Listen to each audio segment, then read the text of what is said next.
Hello everyone, welcome back. Today we will be talking about genetically modified food and whether it's an enemy or an ally to our society. As the Earth's population increases, the amount of food needed to feed humanity also continues to rise.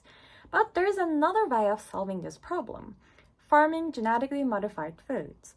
Will humanity yield to genetically modified foods? Let's find out.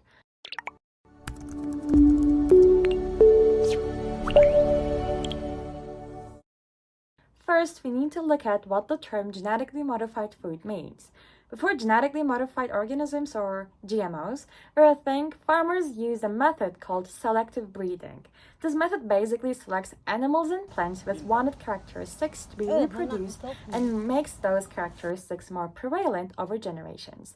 However, selective breeding has limitations, as even though it is effective, selective fitness is not always very sensitive. Advanced genetic tools allow scientists to directly modify the DNA of plants and animals. Genetic modification techniques like CRISPR can be used for modifying genes. You can go to the video that is focused on CRISPR with the link in the description. Now let's get back to our topic. These genetic modification techniques can make precise modifications such as the introduction of genes for pest resistance or improved nutrition. Unlike selective breeding, which works with existing variations of DNAs, GMOs can introduce entirely new genes, even from different living creatures. This opens up different possibilities, such as crops with higher vitamins, resistance to harsh environments, or longer shelf life. Through GMOs, scientists can introduce specific genes that have the needed characteristics, such as resistance to pests and diseases. This could lead to higher crop yields and reduce dependence on harmful pesticides. Crops with higher levels of vitamins or essential minerals are possible with the use of GMOs. Improved tolerance to harsh environments may allow crops to thrive in drought conditions or salty soil. Slower spoilage fruits and vegetables can stay fresher for longer time periods and reduce food waste. These are only some of the effects that GMOs can bring. Now that we have explained what GMOs are, let's look at the effects of using GMOs. GMOs need to be evaluated with both their pros and cons. On the positive side, GMOs have the potential to revolutionize agriculture and food production. Here are some ways this can impact our world. Let's start with better food safety. Consider plants that can grow in harsh environments. With the help of GMOs, we can grow crops in food-scarce areas. Let's continue by reducing our dependence on pesticides. Crops designed to be pest-resistant can benefit both human health and the environment by significantly reducing the need for chemical pesticides. As we said before, improving nutrition can also be a game changer. Scientists can introduce genes that increase the levels of vitamins, minerals, and other beneficial nutrients in foods. Less food waste is another issue where GMOs can be beneficial.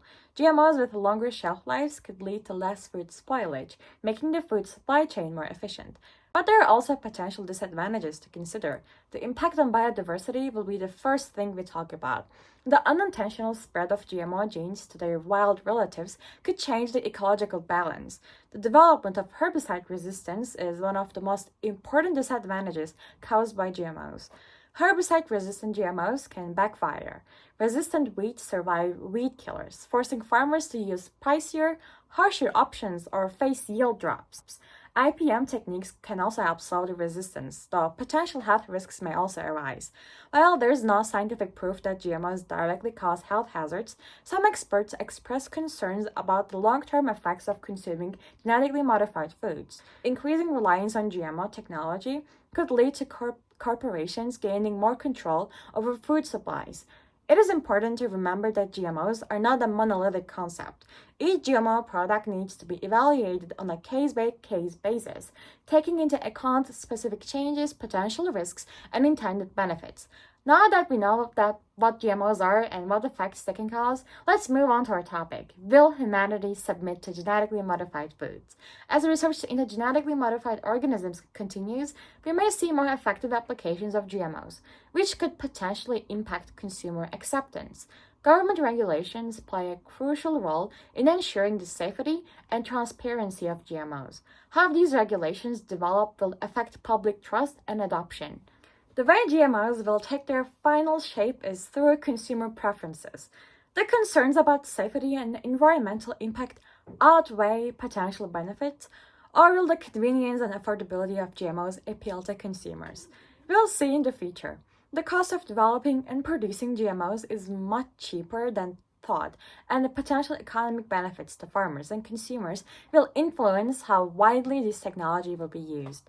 GMOs have the possibility of becoming an increasingly integrated part of our food system, providing solutions to problems such as food security and malnutrition. But it is also possible that consumers will limit the reach of GMOs by setting up organic or conventionally grown options. The future remains unwritten. This efficiency towards GMOs may be an important shift, with some products becoming commonplace while others face resistance. The important takeaway here is that informed public discourse is crucial.